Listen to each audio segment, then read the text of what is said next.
جب ہم اپنے نبی صلی اللہ علیہ وسلم کی شان دیکھتے ہیں، عظمت دیکھتے ہیں اپنے نبی کی، اور اپنے نبی کی رفعت اور بلندی دیکھتے ہیں، اور اللہ کے دربار میں اپنے نبی کا مقام دیکھتے ہیں، تو پھر میرے اور آپ کے دل میں یہ خواہش پیدا ہوتی ہے کہ کاش کہ کل قیامت کے دن اس پیاری ہستی کی ہمیں سفارش اور شفاعت نصیب ہو جائے۔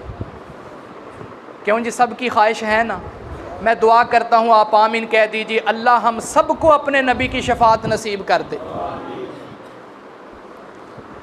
لیکن یہ شفاعت لینے کے لیے کیا کرنا ہوگا؟ یہ سفارش لینے کے لیے کیا کرنا ہوگا؟ سب سے پہلا کام یہ شفاعت لینے کے لیے جو میں اور آپ نے کرنا ہے وہ یہ ہے کہ شرک سے پکی سچی توبہ کر لیں۔ شرک سے، اپنے عقیدے کے اندر، اپنے توحید والے عقیدے کے اندر ایک ذرہ برابر بھی شرک کی آمیزش نہ ہونے دیں۔ صحیح بخاری کی حدیث میں آیا کہ کل قیامت کے دن میرے نبی علیہ السلام نے فرمایا، اللہ تعالیٰ نے اپنے اب یہ صحیح بخاری کی حدیث سنا رہا ہوں، انشاءاللہ یہ حدیث آپ کو یاد رہے گی اور آپ کو یہ بھی پتہ چل جائے گا کہ شرک جیسا گناہ کتنا منحوس گناہ ہے جس سے ہمیں سب سے زیادہ بچنے کی کوشش کرنی ہے۔ صحیح بخاری کی حدیث میں آیا، مجھ سے پہلے جتنے بھی انبیاء اس دنیا کے اندر آئے ہیں، ہر ایک نبی کو اللہ نے ایک خاص دعا کا اختیار دیا اور فرمایا کہ اے میرے نبی، یہ تحفے کے طور پہ میں ایک دعا تجھے دے رہا ہوں، جب بھی تو یہ دعا مجھ سے مانگے گا، جو بھی دعا ہوگی میں تیری اس دعا کو قبول کروں گا۔ ایک تحفے والی یہ دعا ہے جس نے اللہ کے دربار میں ضرور قبول ہونا ہے اور اس کے اوپر اللہ کا وعدہ ہے۔ لیکن میرے نبی نے فرمایا، مجھ سے پہلے جتنے بھی انبیاء اس دنیا میں آئے ہیں، سب نے دنیا کے اندر ہی اپنی خاص وہ تحفے والی دعا اللہ سے مانگ لی ہے، لیکن میرے اوپر مشکل سے مشکل وقت آیا، طائف کے میدان کے اندر میرا جسم لہو لہان ہوا ہے، احد کے پہاڑ کے قریب میرے دندان شہید ہوئے ہیں، اور میری بیٹیوں کو طلاقیں ہوئیں، مجھے ستایا گیا، مجھے دیوانہ وار میرے اوپر حملے کیے گئے، یہ ساری مشکلات میں نے برداشت کی ہیں، لیکن میں نے وہ خاص تحفے والی دعا اس دنیا میں نہیں مانگی۔ یہ دعا میں میدان محشر میں مانگوں گا، اور قیامت کے دن یہ دعا مانگ کے میں اپنی امت کے حق میں سفارش کرتا چلا جاؤں گا۔ لیکن اسی حدیث میں آیا، فرمایا یہ دعا میں نے میدان محشر میں مانگنی ہے، لیکن کوئی بندہ غلط فہمی میں نہ رہے۔ علماء یہاں تک حدیث سنا کے بس کر دیتے ہیں تاکہ لوگ ہم سے دور نہ ہو جائیں۔ ارے پوری حدیث یہ ہے، اسی حدیث میں آیا، میں نے اس دعا والا اختیار کے ساتھ، اس تحفے والی دعا کے ساتھ کل قیامت کے دن اپنی امت کو بخشوانا ہے اور اپنی امت کی سفارش کرنی ہے۔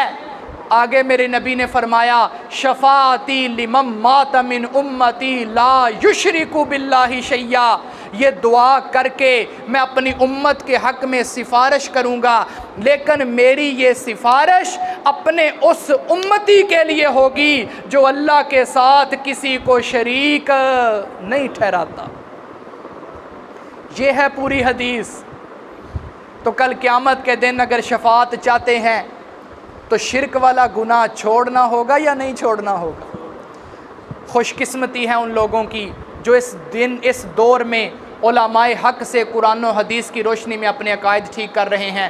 اور بھی بڑی حدیثیں میں سنا سکتا ہوں، لیکن اپنے موضوع کو یہاں پہ بس کرتے ہیں۔ اپنے نبی کی شفاعت چاہتے ہیں تو نمبر 1 شرک سے توبہ کر لیجئے، نمبر 2 بدعت سے توبہ کر لیجئے۔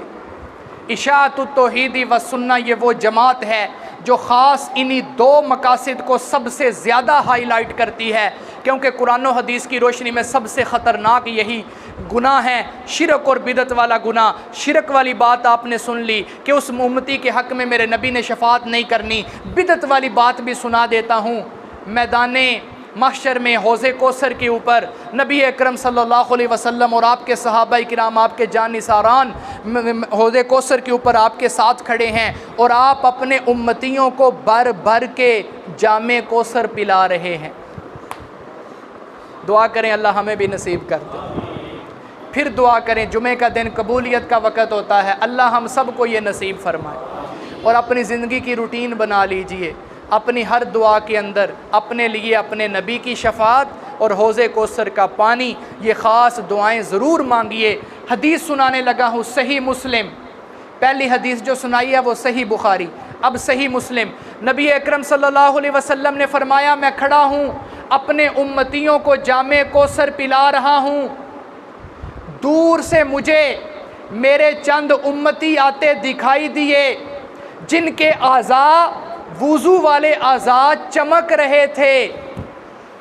اس کا مطلب کہ وہ دنیا میں وضو کرتے تھے اور نمازی تھے، اللہ کے دربار میں آ کے نمازیں پڑھتے تھے، وضو والے اعضاء ان کے چمک رہے ہوں گے، میں دور سے پہچان لوں گا کہ یہ کسی اور نبی کے امتی نہیں ہیں، یہ میرے امتی ہیں۔ میں ان کو جام کوثر پلانے کے لیے تیاری کرنے لگوں گا، جام کوثر بھرنے لگوں گا کہ وہ میرے قریب آ رہے ہیں۔ اچانک دیکھتا ہوں کہ میرے اور ان لوگوں کے درمیان فرشتوں کی ایک قطار آ کے کھڑی ہو جاتی ہے۔ پردہ ڈال دیا، نہیں قریب آنے دیا، انہیں جام کوثر کے قریب نہیں آنے دیا، حوض کوثر کے قریب نہیں آنے دیا۔